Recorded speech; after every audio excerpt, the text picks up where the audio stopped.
que você abra a sua Bíblia em Marcos, capítulo 1, versículo 21 ao 28. A gente vai continuar mais um pouco no texto do Evangelho de Marcos. Vamos lá?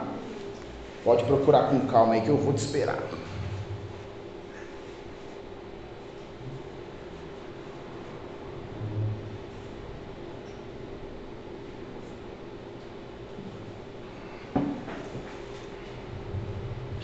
Marcos capítulo 1, versículo 21 ao 28. A gente está caminhando no capítulo 1 do Evangelho de Marcos, e pela graça de Deus a gente já pregou aqui alguns sermões, né? O capítulo 1 tá grande para nós, mas a gente vai continuar mais uma mensagem nele hoje. E acredito que a gente vai ser abençoado mais uma vez, né? Vamos fazer a leitura? Marcos capítulo 1, versículo 21, diz assim: Depois entraram em Cafarnaum, e logo no sábado foi ele ensinar na sinagoga. Maravilhavam-se da sua doutrina, porque os ensinava como quem tem autoridade, e não como os escribas.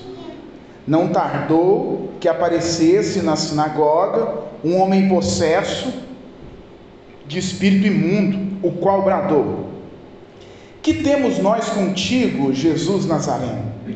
Vieste para perder-nos? Bem sei que és o Santo de Deus. Mas Jesus o surpreendeu, dizendo: Cala-te e sai desse homem. Então o espírito imundo, agitando-o violentamente e bradando em alta voz, saiu dele. Todos se admiraram a ponto de perguntarem entre si: Que vem a ser isto? Uma nova doutrina? Com autoridade ele ordena aos espíritos imundos e eles lhe obedecem. Então correu célebre a fama de Jesus em todas as direções, por toda a circunvizinhança da Galileia. Vamos orar mais uma vez? Senhor, nós te agradecemos pela sua palavra, agradecemos porque o Senhor trouxe o seu Filho para caminhar em nosso meio, e o Senhor o revestiu de autoridade para caminhar nessa vida, nessa jornada, sem pecados. Jesus era o próprio Deus e morreu pela sua igreja, porque tinha autoridade para isso. Nós queremos agradecer ao Senhor, porque nós podemos ver essas verdades diante de nós na sua palavra, e por isso nós oramos, e oramos no nome de Jesus, amém. Meus irmãos, há algo em comum em todas as pessoas, ainda que algumas elas manifestem uma tendência nessa característica em menor grau, e outras em maior grau. Não há como discordar que todas as pessoas elas têm dificuldade de confiar em pessoas, de confiar em outras pessoas. Nós somos assim. Eu acredito que, como consequência de tudo que é ruim e se manifesta em nós, nós temos o pecado original, não é? O pecado de Adão e Eva nos faz manifestar inclinações negativas em todos os sentidos. Porque o pecado de Adão e Eva, ele nos afetou por completo, em todos os sentidos. E nesse sentido, nós não temos uma explicação diferente, não é? Nós, por causa do pecado, somos desconfiados em alguns momentos, até mesmo quando, na verdade, talvez diante de nós existam pessoas extremamente confiáveis, extremamente honestas. Mas ainda assim a gente fica com aquele pezinho atrás, não é? Isso vem de cada um de nós, está nessa nossa natureza, por assim dizer. E por muitas vezes na nossa história, nós carregamos essas cicatrizes de desconfiança, porque alguém talvez na nossa trajetória nos machucou, nos sentimos decepcionados em alguma situação ou com alguma situação. Isso fez com que a gente se tornasse pessoas fechadas. A gente se fecha desconfiando das pessoas por causa das feridas que nós carregamos ao longo da jornada. Eu tenho certeza que cada um de nós aqui, se a gente tivesse oportunidade, a gente poderia contar, por exemplo, momentos onde a gente se sentiu extremamente machucado e por causa disso a gente passou a ter uma certa desconfiança. Pode ser em meio às nossas amizades, pode ser em meio talvez à nossa paternidade, área sentimental, diversas áreas da nossa vida onde isso pode acontecer. Mas, apesar disso, a pergunta que a gente deve fazer, e uma pergunta que é um tanto quanto pertinente para nós, é: o que é que nos faz, então, confiar em alguém? O que é que faz com que a gente tenha uma confiança, sem dúvida alguma, em relação a quem e ao que a gente está confiando? O que é que nos passa, de fato, confiança? O que nos faz confiar em alguém? E eu acredito que uma das melhores respostas para isso, entre outras, é a palavrinha que a gente poderia chamar de autoridade. Porque a autoridade com que nós desenvolvemos e vemos as pessoas desenvolver papéis diferentes, ela gera confiança em cada um de nós. Por exemplo, o filho que olha para o pai fazendo um bom papel de um pai, ele se admira, e por causa da autoridade com a qual aquele pai exerce o seu papel de pai, aquele filho passa a confiar naquele pai cada vez mais. A nossa área sentimental, por exemplo, quanto mais alguém assume o seu papel dentro do casamento com autoridade, com responsabilidade, mais nós nos entregamos em termos de confiança àquela pessoa, mais nós confiamos naquela pessoa, afinal ela faz o que faz com muita autoridade. E assim por diante, a gente poderia citar vastos exemplos nesse sentido. A autoridade com que as pessoas exercem a sua função nos faz confiar nas pessoas, nos faz confiar naquela pessoa. E o Evangelho de Marcos demonstra a autoridade não de um marido, não a autoridade de uma esposa, não a autoridade de um pai terreno, mas o Evangelho de Marcos, nesse texto, ele vai demonstrar a autoridade de Jesus como Filho de Deus, autoridade para operar milagres, autoridade para expulsar demônios, autoridade para realizar sinais, autoridade para realizar maravilhas e prodígios que Marcos narra, e acima de tudo, autoridade para alcançar pecadores como eu e você. A autoridade apresentada por Marcos em Jesus Cristo, para que esse Jesus, a qual ele apresenta, pudesse morrer na cruz, ressuscitar ao terceiro dia e nos redimir, reivindicar a vida espiritual da sua igreja. No texto que a gente tem aí diante de nós, a gente vai observar algumas verdades nesse sentido, que levaram muitos a reconhecer essa autoridade de Jesus.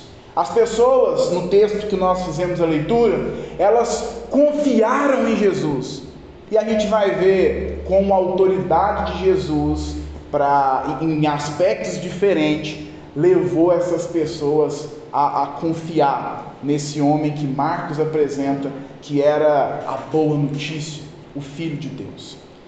Primeiro, no versículo 21 e 22, a gente vai perceber que Jesus, ele tinha autoridade para ensinar. Então, você que gosta dos pontinhos, esse é o primeiro. Jesus tinha autoridade para ensinar, no texto que nós estamos vendo diante de nós. O chamado de Jesus aos seus discípulos, nos versículos anteriores, a gente pregou nisso no domingo retrasado, é uma análise assim, surpreendente. Porque a forma imediata como Jesus chama os seus discípulos, e aqueles discípulos abandonam o que estão fazendo para seguir a Jesus, nos surpreende muito. E aí, olhando para esse evento anterior ao texto que a gente está, eu sempre me coloquei nos lugares dos discípulos, né? A gente, inclusive, pregando acerca desse texto, na última mensagem, a gente até fez essa alusão, né, de nos colocar ali no lugar daqueles discípulos, porque de fato, assim como eles, somos discípulos de Jesus. E meus irmãos, eu fico vendo essa situação, e ainda que de forma soberana Jesus chamou aqueles discípulos, aqueles homens eram homens como nós.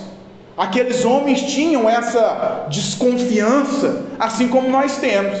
E eu fico imaginando os discípulos ali não entendendo muito bem o que estava acontecendo, mas simplesmente seguindo Jesus por causa de um chamado eficaz, por causa de um chamado soberano. E aí eu fico pensando quais eram, por exemplo, as conversas nos bastidores entre os discípulos, né? Se a gente pudesse saber isso, seria algo riquíssimo para a nossa vida.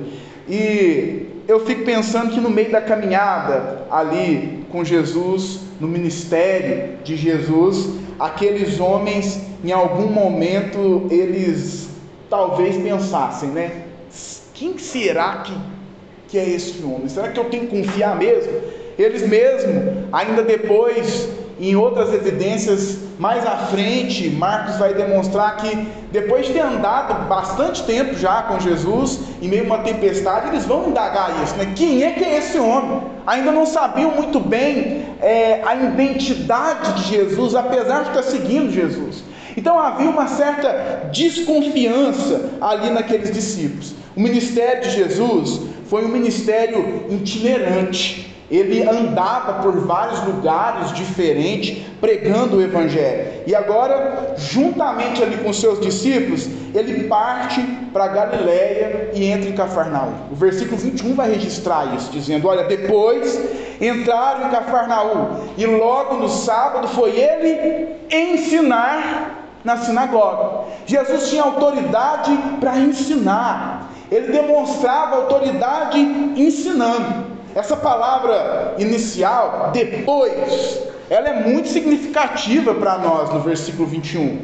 Depois significa que o que aconteceu aqui, que o texto está narrando, aconteceu depois de algo. E a gente vai perceber como Jesus ele era um pregador incansável. Como Jesus ele era ativo, meus irmãos. Essa palavra depois, ela é uma palavra que denota algo imediato. Significa aqui que Jesus ele não parava. Jesus ele era extremamente ativo. Jesus tinha acabado de ser tentado no deserto. Anteriormente tinha acabado de ser batizado por João. Começa a pregar na Galiléia, chama seus discípulos, e agora ele já parte para uma viagem rumo a Cafarnaum. Jesus era extremamente ativista no seu ministério. E meus irmãos, isso deve chamar a nossa atenção, não é? Jesus, apesar de ser extremamente ativista no seu ministério, de ser ativo, ele com certeza era muito mais ocupado do que cada um de nós. Jesus tinha muitas ocupações. Jesus tinha um dia cheio, como cada um de nós tem os nossos dias cheios, mas ainda assim, Jesus era extremamente ativo. Meus irmãos, isso deve chamar a nossa atenção. Nós devemos ser cristãos mais ativos. Como cristãos, devemos ser ativos, porque Jesus foi ativo ministerialmente falando. Devemos ser mais ativos. Jesus não parava. Jesus em todo tempo era conduzido por um propósito que era pregar o reino de Deus. E é claro que esse incentivo ao ativismo ministerial não quer dizer que nós devemos abandonar algumas prioridades que fazem parte do nosso ministério, como a nossa família, como o nosso próprio emprego, dentre outras áreas que talvez a gente poderia citar aqui. Mas ainda assim, devemos ter a característica de querer servir incansavelmente. Devemos servir incansavelmente. Meus irmãos, eu costumo usar a analogia de um jogo de futebol, e eu acho que o domingo na igreja, ele não é o jogo de futebol em 2 tempos, o primeiro e o segundo tempo, mas eu acho que o domingo na igreja é como que o intervalo desses 2 tempos que o futebol tem, porque um time joga o primeiro tempo, vai ali para o vestiário, recebe instruções do treinador, e daqui a pouco o treinador diz: olha, agora vocês voltem lá, vamos para o jogo, vamos para o campo, vamos jogar, vamos buscar o resultado, vamos melhorar aqui, vamos continuar fazendo aquilo ali que já está certo, e vamos embora, vamos para cima. E meus irmãos, a igreja no domingo é como se fosse o intervalo do primeiro e segundo tempo, que é muito pouco, que é um tempo pequeno, é o tempo onde nós recebemos uma instrução da parte de Deus, de forma bem rápida, de forma bem resumida. Acreditem se quiser ainda que eu fale muito, às vezes eu sei, mas eu gostaria de poder falar mais. Mas meus irmãos, aqui nós recebemos a instrução que precisamos para ir lá para fora, para viver esse ministério de cristão que Jesus nos chamou, nos convocou para viver lá na nossa família, fazendo o que Jesus fez, para viver lá no nosso trabalho, fazendo o que Jesus fez, e assim por diante. O ativismo de Jesus é um incentivo para cada um de nós, para o propósito pelo qual nós estamos vivendo e nos movendo a cada dia. Jesus não parava. A cidade de Cafarnaum era a cidade que foi a base do ministério de Jesus, né?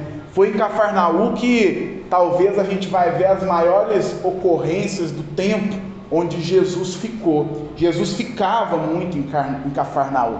Era meio que uma sede de eventos onde Jesus dali fez muitas coisas. E Jesus em Cafarnaum, ele foi a uma sinagoga que havia ali para ensinar. E o resultado do ensino de Jesus está no versículo 22, é o seguinte: maravilhavam-se da sua doutrina, porque os ensinava como quem tem autoridade, e não como os escribas. Meus irmãos, as celebrações de uma sinagoga, elas eram feitas pelos sacerdotes. Os sacerdotes conduziam essa liturgia, por assim dizer, e os escribas, eles eram os mestres ali naquela ocasião. Então eles se dedicavam a ensinar o povo, e o método de ensino daquele povo geralmente era recorrer à Torá, que são esses 5 livros que a gente tem à disposição na nossa Bíblia, o Pentateuco, e principalmente recorrer às tradições antigas. Então era assim que os escribas ensinavam. Pegavam a Torá e a forma como os anciãos, os homens mais velhos, experientes, interpretavam esses 5 livros e expunham ali aqueles ensinamentos, aquelas tradições. Agora o ensino de Jesus, ele rompia com esse tradicionalismo. E talvez seja por isso que Jesus causou tanto impacto. Porque Jesus, ele falava não dos anciãos e das tradições dos antigos judeus, considerados grandes mestres daquele tempo, mas Jesus, ele falava de si mesmo. E meus irmãos, falar de si mesmo é algo muito difícil. Tolo, isso é um provérbio Alex, capítulo 1, versículo 1. Tolo aquele que tenta falar de si mesmo com altivez, porque é difícil falar sobre mim e das minhas qualidades. Isso é tolice por muitas vezes. É tanta tolice que talvez os homens mais inteligentes nesse período bíblico, como os grandes filósofos da história, eles ensinavam sobre tudo, sobre muitas coisas, mas você não vai encontrar uma biografia sobre Sócrates, você não vai encontrar filósofos falando sobre si mesmo. Eu sou assim, eu sou aquele que chegou nesse tempo para isso ou para aquilo. Eles não ousavam fazer esse tipo de afirmação, preferiam falar sobre tudo. preferiam discutir sobre tudo, menos sobre si mesmo, porque falar sobre si é algo muito difícil. Mas Jesus não tinha esse problema. O ensino de Jesus impactou tanto, porque ele poderia falar de si mesmo, e Jesus poderia falar de si mesmo e provar que de fato ele era aquilo que ele estava afirmando, porque é aqui que se encontra a complexidade de falar de si mesmo. Falar é fácil, para falar basta ter boca, e a gente pode chegar aqui e falar sobre várias qualidades que nós temos. Olha, eu faço isso, porque eu sou assim e assim, porque eu tenho essa característica A, B e C, e está tudo bem. Agora, a dificuldade está depois que a palavra sai da boca, porque depois que falamos sobre nós mesmos, nós temos que sustentar o que falamos. Meu pai sempre me ensinou algo, né? Às vezes em um tom até um tanto machista, mas meu pai me dizia: olha, seja homem, Alex, sustenta aí suas palavras. E é verdade, eu sempre aprendi isso. E meus irmãos, sustentar essas palavras, sustentar o que falamos sobre nós mesmos, é algo difícil, mas Jesus poderia fazer isso perfeitamente. Jesus ensinava sobre si mesmo, e é por isso que aquele povo se maravilhava com o que ele ensinava. E a diferença de Jesus em relação aos escribas é que ele ensinava como quem tem autoridade, e não como os escribas. Meus irmãos, por muitas vezes Jesus abria na sinagoga os mesmos textos do Pentateuco que os escribas abriam, era o mesmo texto, mas era Jesus quem estava ensinando, e havia uma autoridade diferente sobre aquele homem. Meus irmãos, Jesus gerava confiança por causa da sua autoridade, e nós não podemos nos enganar pensando que o que chamou tanto a atenção ali dos ouvintes em Jesus, ao ponto deles se admirarem e se maravilharem, era a sua capacidade intelectual. Meus irmãos, há homens e mulheres que têm PhD, mestrado, pós-graduações, mas que talvez expondo riquezas do Evangelho, podem não passar a mesma autoridade que Jesus passou ali. Ainda que Jesus fosse um homem extremamente inteligente, eu não tenho dúvida disso. Ainda que Jesus fosse um homem extremamente intelectual, eu também não tenho dúvida alguma disso.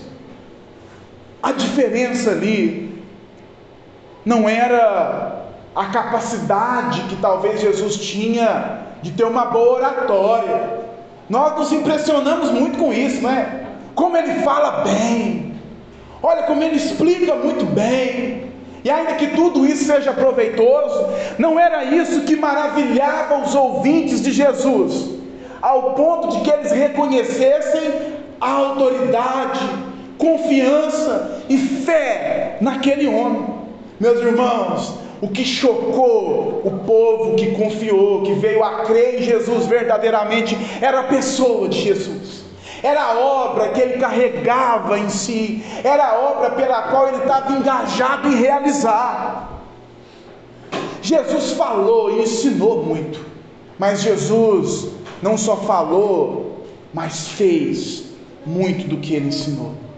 O ministério de Jesus não era só um ministério teórico, era um ministério que, além da teoria, provava a teoria com a prática, e a prática era a sua própria vida, A prática era o seu próprio ser. A prática eram as suas atitudes, que eram analisadas por religiosos como esse, milímetro por milímetro, fio a fio, e não era encontrado um erro sequer. Por isso, Jesus tinha autoridade. Quando Jesus decide ir para a sinagoga, em Cafarnaum, ele está determinado a ir lá para ensinar. Jesus valorizava o ensino. Jesus valorizava a educação, por assim dizer. Meus irmãos, nós como cristãos, se você me permitir, não fica bravo comigo não, puxar a sua orelha um pouquinho. Nós como cristãos temos que valorizar o ensino dentro das nossas igrejas. Temos. Meus irmãos, nós somos por muitas vezes muito atraídos por outras coisas que ganham prioridade em relação ao que nós deveríamos absorver dentro de uma igreja. A gente é muito influenciado pela mídia hoje. A gente é muito influenciado pelo lugar que todo mundo está indo. Qual que é a igreja que está dando mais gente? Então vamos lá, essa que é a boa. Qual é a igreja que é mais bonita, tem a melhor estrutura? Essa, então vamos lá, essa que é a boa. E assim por diante. Qual é a igreja que tem a melhor mídia? E tudo isso, meus irmãos, é muito bom. É essencial, eu até diria. Mas não é a prioridade. Meus irmãos, já disse isso aqui algumas vezes, mas vale a pena dizer de novo. Nós nunca tivemos um contexto tão pobre como o brasileiro dos nossos púlpitos evangélicos. Lá em casa, por exemplo, aproveitar que ela não está aqui, eu tenho até que me policiar, sabe? Para não ser um marido chato. Por quê? Porque a todo momento a gente está com o celular na mão, né? A gente hoje é assim. A gente tem um minutinho ali de folga, você pega o celular e vê uma coisinha. E aí, meus irmãos, eu prego o evangelho e o algoritmo do nosso celular, ele geralmente nos dá aquilo que a gente mais pesquisa, né? E como eu vejo muito o que eu mais pesquiso provavelmente é coisa sobre igreja, acredito que você imagine isso. E aí aparece muito isso pra mim. E aí eu passo o dedo, aparece um. Aí eu, meu Deus, olha o que acabou de falar. E aí o problema é que eu não posso ser chato de ficar falando isso pra câmera o tempo todo. Porque a nossa vida já é a igreja o tempo todo. Eu tenho que saber filtrar essas coisas. Mas meus irmãos, a verdade é que 5 minutos em um celular, vendo muitos expoentes famosos e conhecidos do nosso Brasil pregando o evangelho, é uma tortura.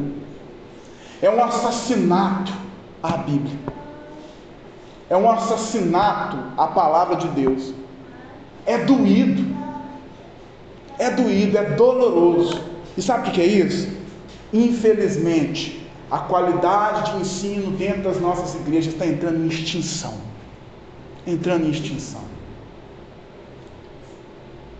Homens e mulheres que às vezes não sabem o básico sobre o evangelho lideram milhares de pessoas.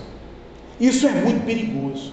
Jesus valorizava o ensino dentro da igreja, e foi por isso que ele foi à sinagoga. Foi lá para ensinar, foi lá para doutrinar os seus ouvintes, para que aquele povo ouvisse as verdades do reino de Deus.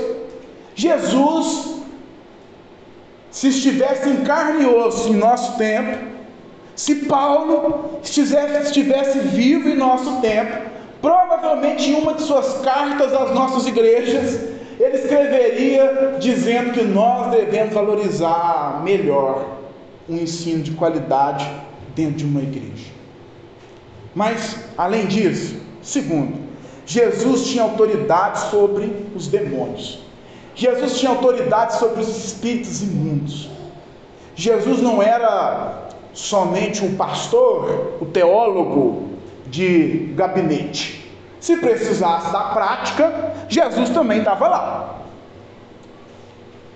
E olha o que o texto diz, no versículo 23. Não tardou que aparecesse na sinagoga um homem possesso de espírito imundo, o qual bradou.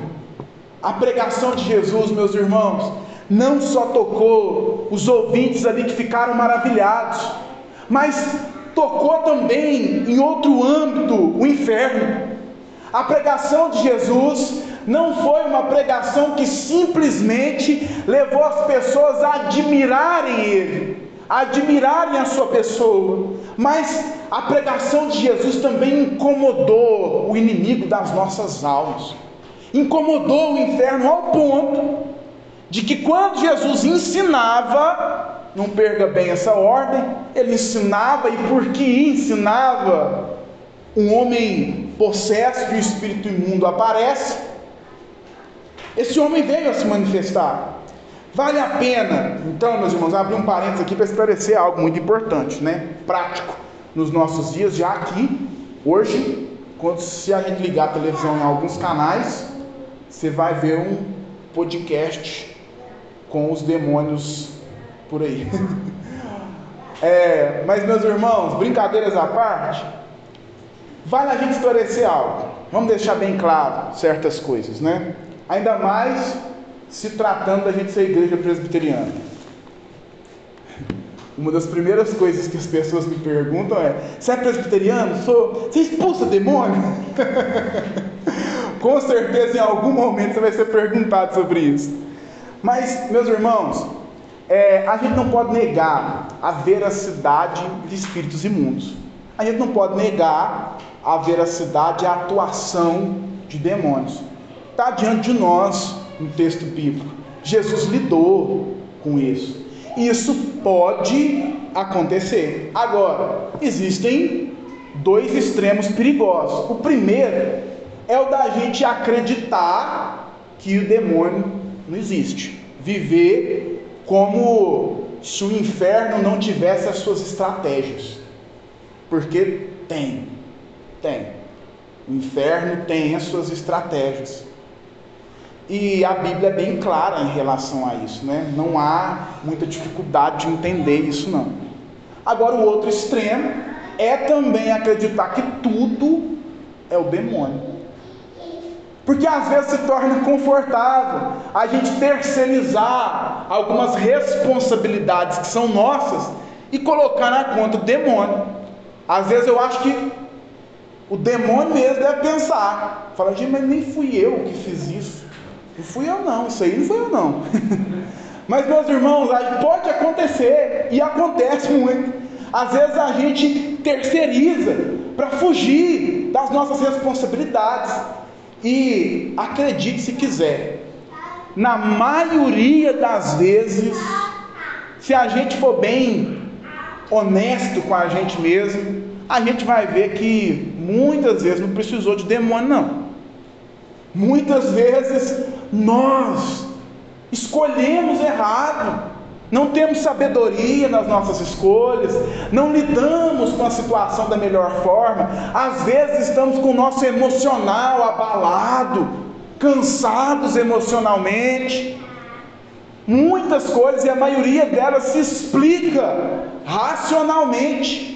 E, meus irmãos, a razão não é divorciada do cristianismo. A gente às vezes tem essa tendência, de pensar que raciocinar é uma coisa anticristã, que não, a gente anda por fé. Alguns vão afirmar assim: é claro que a gente anda por fé, mas isso não quer dizer que a gente não deva raciocinar. Pastor Augusto Nicodemos gosta de dizer, Jesus levou na cruz os nossos pecados, mas não a nossa inteligência. Nós devemos ser inteligentes, raciocinar, pensar, para não culparmos o inferno e as suas estratégias que existem quando a responsabilidade for nossa. Sabe por quê? Porque se a gente faz isso, a gente deixa de amadurecer como cristão. Que quando eu coloco a culpa em algo e em alguém, que eu não posso fazer nada, automaticamente eu penso, não, quanto a isso eu não posso fazer nada, não fui eu, sabe, foi o demônio, então assim, não posso fazer nada. Mas meus irmãos, se a gente olhar para a gente mesmo e dizer, olha, na verdade eu errei, na verdade eu escolhi errado, a gente automaticamente é conduzido para um lugar de reconstrução, de melhora, para sermos honestos e dizer, olha, na verdade eu tenho que melhorar em relação a isso, eu tenho que ser melhor em relação a isso, tenho que procurar acertar mais em relação a determinadas situações. Então a gente deve ser cuidadoso nesse sentido. Por que é importante destacar isso? Porque a gente vive um contexto onde essa atuação dos demônios ela é super valorizada dentro das igrejas, dentro do nosso contexto evangélico, e às vezes não é demônio mesmo, e falar acerca disso falar isso não é nenhuma incredulidade não, meus irmãos. Meus irmãos, a gente não sabe se aquele homem que estava possesso do espírito imundo, se ele entrou na sinagoga naquele momento, ou se ele já estava lá. É difícil entender isso, porque Marcos ele narra no versículo 23 que apareceu na sinagoga um homem com espírito imundo. Mas é interessante que Lucas também narrou esse mesmo fato. E Lucas ele diz assim: achava-se na sinagoga um homem. A afirmação de Lucas parece pressupor que esse homem já estava lá. E meus irmãos, uma sinagoga não era frequentada por qualquer um. Se esse homem já estava lá, se esse homem já frequentava regularmente esse lugar, provavelmente o ensino daqueles escribas nunca levou aquele homem que estava com o espírito imundo a passar pela situação, a ter a reação que ele teve ali quando Jesus ensinou. Porque o ensino de Jesus é diferente, meus irmãos, porque o ensino de Jesus é um ensino com autoridade sobre o inferno, sobre os demônios. Martinho Lutero, um reformador, ele tem duas frases célebres que a gente deve guardar, não é? Martinho Lutero dizia: o diabo é diabo de Deus. Em outras oportunidades ele afirmava dizendo: Satanás é um cachorro na coleira de Deus, que está no controle soberano de Deus. E aqui, meus irmãos, diante do que Jesus faz, a gente tem que desmistificar essa ideia de que há a possibilidade de haver uma guerra, sabe, entre o inferno e o próprio Deus, entre o demônio e o próprio Deus, porque parece que a gente é influenciado muitas vezes aí pelos filmes, né, que aparece um anjinho do lado de cá aconselhando bem, e um capetinho do lado de cá aconselhando mal. Parece que a gente transfere isso para a nossa vida como igreja, como se estivesse havendo uma guerra sendo travada entre Satanás e entre o próprio Deus. E parece que a gente está no meio dessa história pensando assim: vamos ver quem será que vai ganhar, hein? Quem será que vai ser o campeão hoje? Hoje parece que o demônio se deu bem, mas amanhã quem sabe Deus ganha. Meus irmãos, como igreja de Cristo, não há em nós, e não deve haver em nós, esse tipo de temor. Satanás foi subjugado por Cristo, Satanás foi aprisionado por Cristo, quando Cristo morreu na cruz do Calvário. Satanás foi vencido por Cristo, quando Cristo entregou a sua vida pela sua igreja. Meus irmãos, isso quer dizer que Satanás não vai tocar na sua vida, não porque você é muito bom, não, porque você tem muitas qualidades, porque você é muito esperto, ainda que a Bíblia nos convide a viver vigiando, a viver orando, a viver atento para as estratégias do inimigo das nossas almas. Mas, meus irmãos, por causa de Cristo, a igreja venceu Satanás. Por causa de Cristo, Satanás não há de tocar na nossa vida, na nossa família, não há de conseguir fazer com que os seus projetos possam maquinar o mal na nossa vida. Agora, conforme o próprio Lutero, né? O diabo, Satanás, é um cachorro na coleira de Deus. Satanás pode ter permissão, por vezes, para operar em nosso meio com suas estratégias, né? E não é difícil perceber isso na própria Bíblia. Jó, logo no capítulo 1, nos primeiros versículos, tem isso muito bem esclarecido. Deus permitiu que Satanás tocasse em algumas áreas da vida de Jó. Em algum momento da nossa vida, meus irmãos, podemos ser tentados por Satanás. Podemos ser oprimidos por Satanás. Mas se isso acontecer, tenha uma convicção: é porque o Senhor permitiu. É porque o Senhor tem nos provado, e quando o Senhor nos prova é para nos aprovar. Ele não vai tocar na nossa vida. É para gerar talvez em nós maturidade. É para que passemos por estágios da vida cristã que são necessários serem passados. Mas tudo está debaixo das mãos e do controle do Senhor. Até o inferno está debaixo das mãos e do controle do Senhor. Satanás, o espírito imundo que estava naquele homem, ele respondeu, não é? Jesus. E o que prova de fato esse senhorio de Deus e de Jesus sobre aquele espírito imundo é a forma como ele responde. Porque olha como ele diz no versículo 24: ó, que temos nós contigo, Jesus Nazareno? Vieste para perder-nos? Bem sei que és o Santo de Deus. Meus irmãos, do inferno conhecia a identidade de Jesus Cristo. Satanás está dizendo: olha, eu sei que és o Santo de Deus. Essa expressão Santo de Deus, ela fica melhor traduzida como representante de Deus. Satanás está ali falando uma verdade que Marcos, ele se propôs a propagar desde o início do seu evangelho, de mostrar essa boa notícia que é Jesus Cristo. Satanás está dizendo: olha, eu sei quem você é o representante de Deus nessa terra. Satanás sabe o seu fim aqui.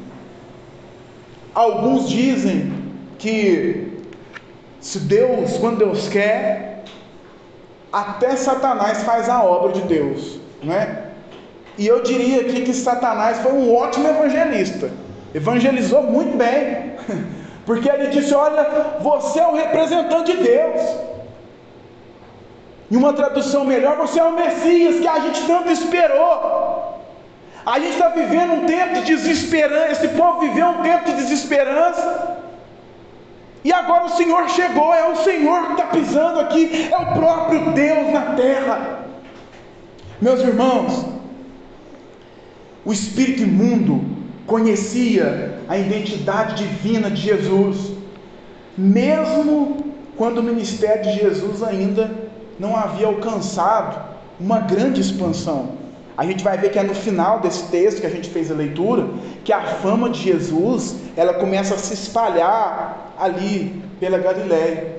E a gente está percebendo aqui como o demônio já sabe que ele é um derrotado, como ele já sabe que Jesus viria para trazer fim às obras de Satanás, às investidas de Satanás.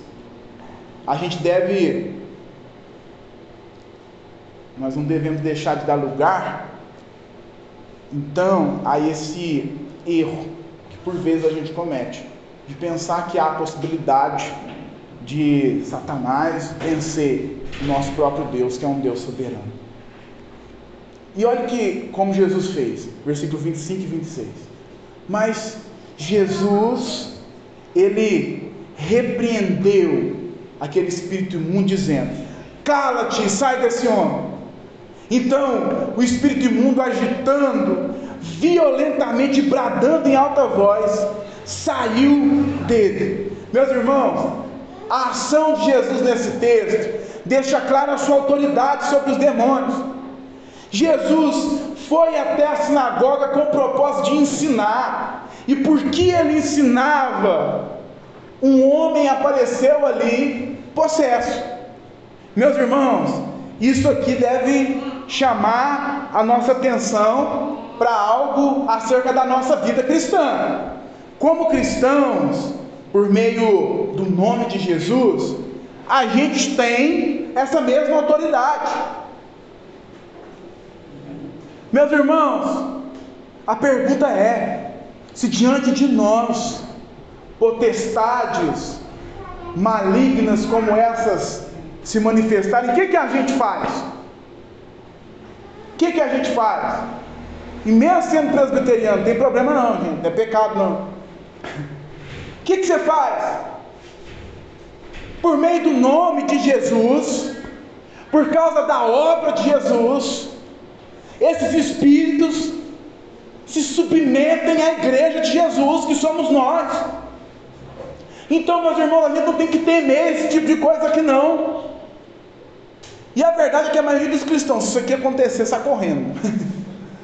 Mas, meus irmãos, esse tipo de sentimento não é o que deve haver em cada um de nós. Jesus representava o próprio Deus, e nós somos representantes do próprio Jesus como igreja nessa terra. Temos essa autoridade. Temos essa autoridade. Isso está sobre nós. No contexto de Jesus, haviam muitos exorcistas, por assim dizer. Era comum ter outros homens ali que se consideravam especialistas em expulsar esses espíritos imundos. Tem muitos nos dias de hoje também, uns especialistas, mas naquele tempo também tinha. E não era talvez muito diferente do que Jesus fazia, do que Jesus fez, do que esses homens faziam. Jesus disse para aquele espírito imundo, assim como aqueles homens tinham o costume de dizer: cala-te, demonstrando uma certa autoridade. Mas a diferença é que a autoridade de Jesus, ela fazia com que esses espíritos imundos, eles não suportassem tal autoridade.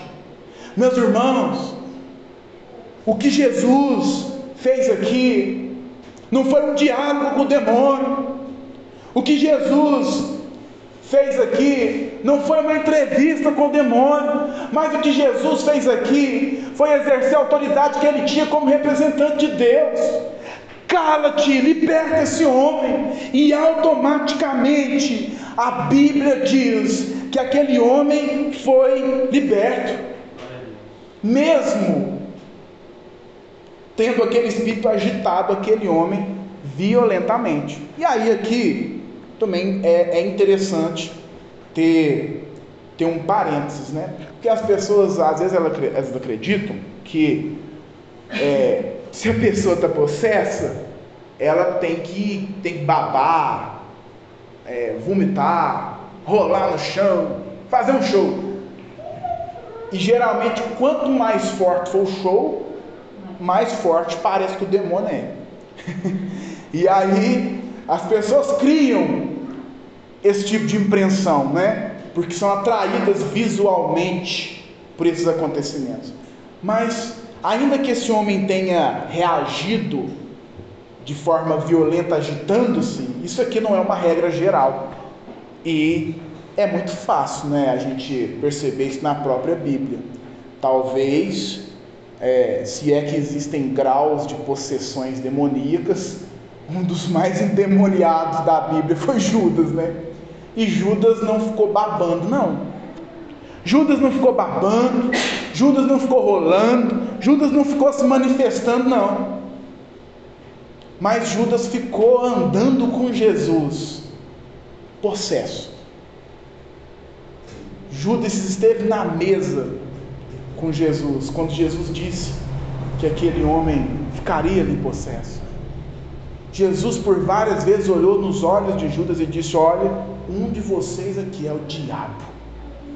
E meus irmãos, então, não nos enganemos quanto às estratégias de Satanás.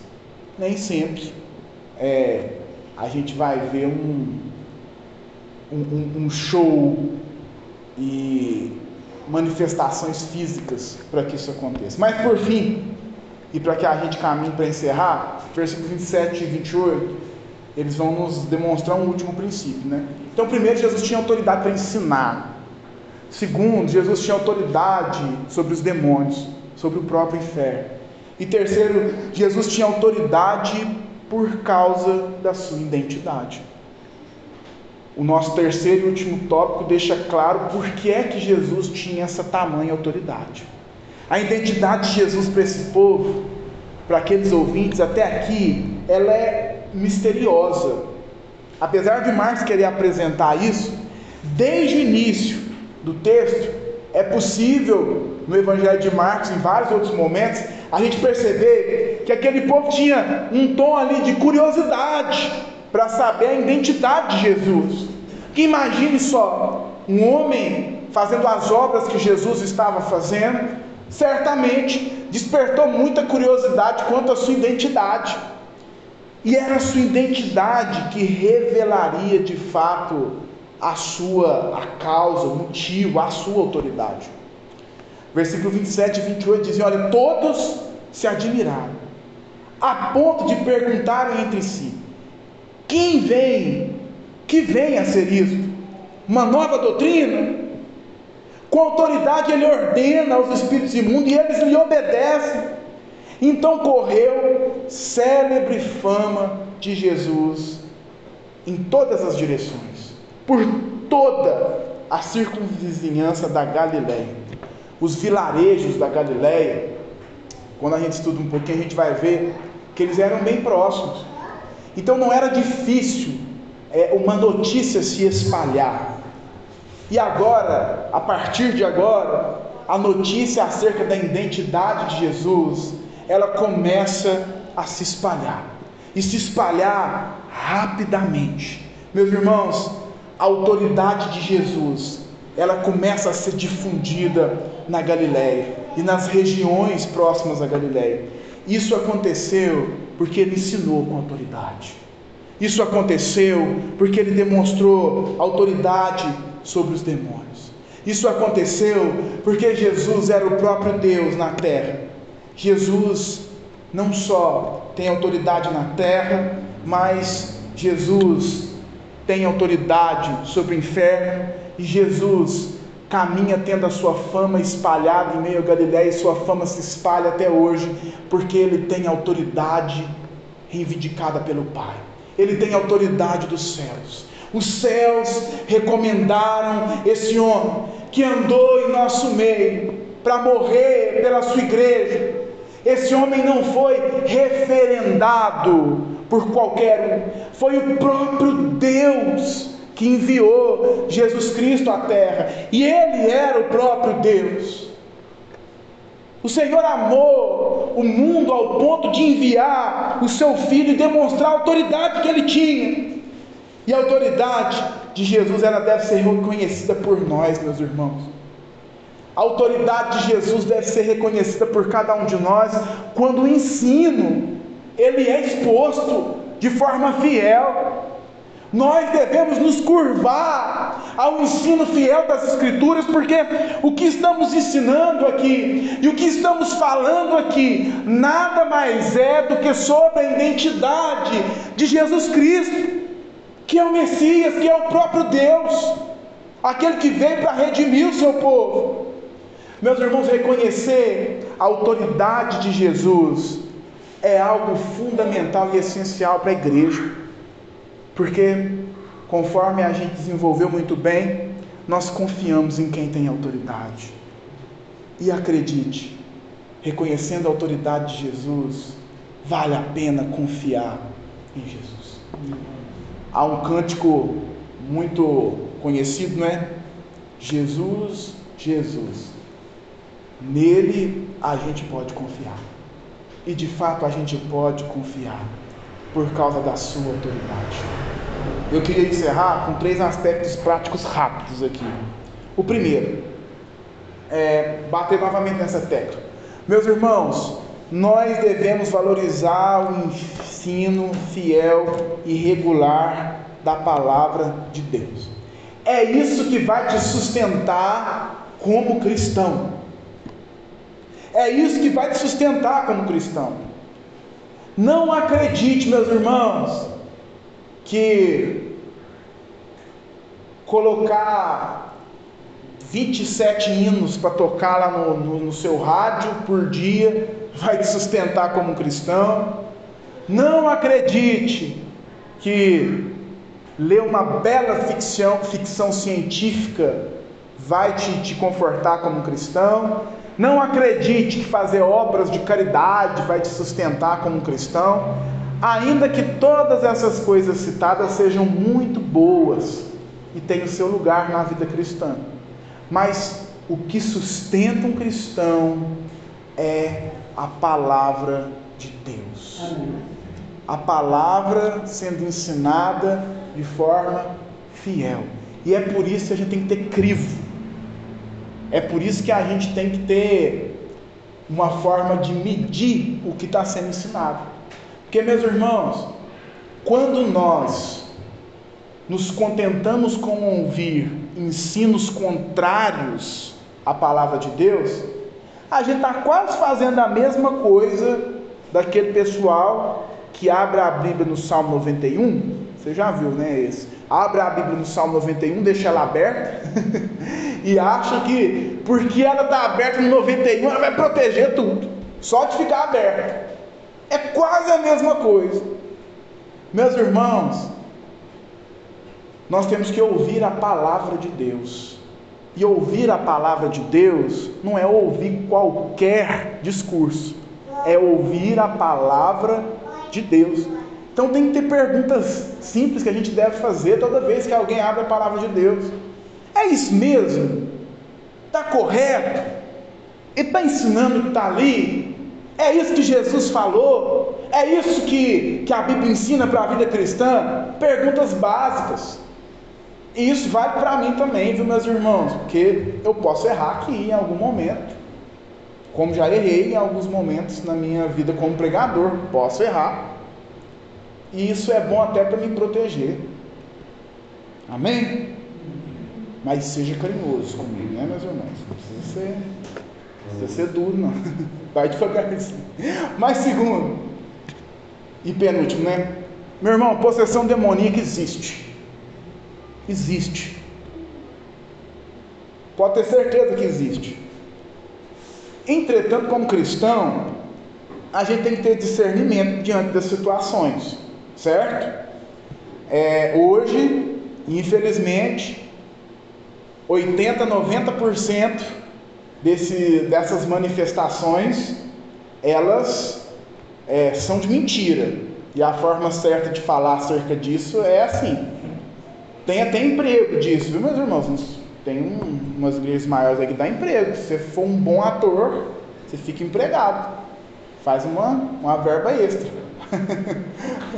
Acontece esse tipo de coisa, falando sério.